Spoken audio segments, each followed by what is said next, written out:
মোর্শেদুল ইসলাম সে হলো সাবেক মন্ত্রী কামরুল ইসলামের ভাই, আপন ভাই। সে প্রতারণা করছে কোর্ট আদালতে। সময় টেলিভিশনে ম্যানেজিং ডাইরেক্টর ছিল আহমেদ জুবায়ের। আর এখানে পরবর্তীতে একটা বোর্ড অফ ডাইরেক্টর্স মিটিংয়ে সেখানে তাকে রিমুভ করা হয়েছে এমডি হিসেবে। আর এটা মেজর শেয়ার হোল্ডার ছিল সিটি গ্রুপের সেই রেজলিউশনের মাধ্যমে চেয়ারম্যান করা হয়েছে আহমেদ জুবায়েরকে অপসারণ করে, আহমেদ জুবায়েরকে রিমুভ করে সেই রেজলিউশনের মাধ্যমে মোর্শেদুল ইসলামকে চেয়ারম্যান করা হয়েছে। আর শম্পা রহমানকে সিটি গ্রুপের ডাইরেক্টর শম্পা রহমান নিজে ম্যানেজিং ডাইরেক্টর হয়েছে। আজকে বেশ কয়েকদিন হিয়ারিং হয়েছে, সেখানে একটা ফলস ডকুমেন্ট তারা আদালত সাবমিট করছে, জালিয়াতিপূর্ণ ডকুমেন্ট সাবমিট করছে।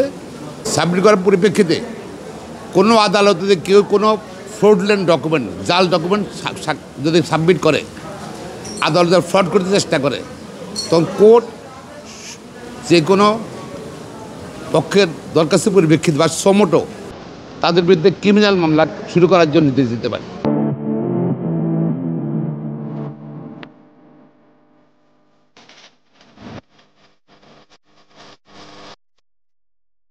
যেহেতু তারা একটা প্রতারণামূলক জাল করে ডকুমেন্ট সাবমিট করছে কোম্পানি কোর্টে মামলা জেতার জন্য। মোর্শেদুল ইসলাম সে হলো সাবেক মন্ত্রী কামরুল ইসলামের ভাই, আপন ভাই।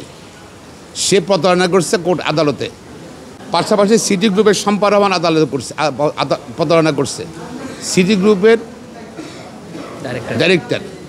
আর সে ভদ্রমহিলা সে প্রতারণা করে সময় টিভির ম্যানেজিং ডাইরেক্টর হয়েছে প্রতারণামূলক দরখাস্ত কাগজ সাবমিট করে। আদালত প্রায় পেয়েছে, এটা প্রমাণিত হয়েছে। মাননীয় সুপ্রিম কোর্ট হাইকোর্ট ডিভিশনের মাননীয় বিচারপতি জনাব খিজির আহমেদ চৌধুরী সাহেব উভয়পক্ষ গত কয়েকদিন শুনে ফাইনালি আজকে আদেশ দিচ্ছেন এই দুজনের বিরুদ্ধে, অর্থাৎ মোর্শেদুল ইসলাম সাবেক মন্ত্রী কামরুল ইসলামের ভাই, আওয়ামী লীগের খাদ্যমন্ত্রী ছিল, তার আপন ভাই, এবং সিটি গ্রুপের ডাইরেক্টর পরিচালক এবং দাবিদার, সময় টেলিভিশন দাবিদার, এমডি দাবিদার সম্পদ সেবিতে ক্রিমিনাল মামলা করার জন্য নির্দেশ দিয়েছে নিম্ন আদালতকে। আর এর ফলে হলো ক্রিমিনাল মামলা তো হবেই। আহমেদ জুবায়ের রহমান যেহেতু প্রতারণার মাধ্যমে তাকে রিমুভ করা হয়েছে ডকুমেন্ট দিয়ে, সে সময় টেলিভিশনের সময় গ্রুপের ম্যানেজিং ডাইরেক্টর হিসেবে পুনঃ তার অবস্থান ফিরে পেলেন।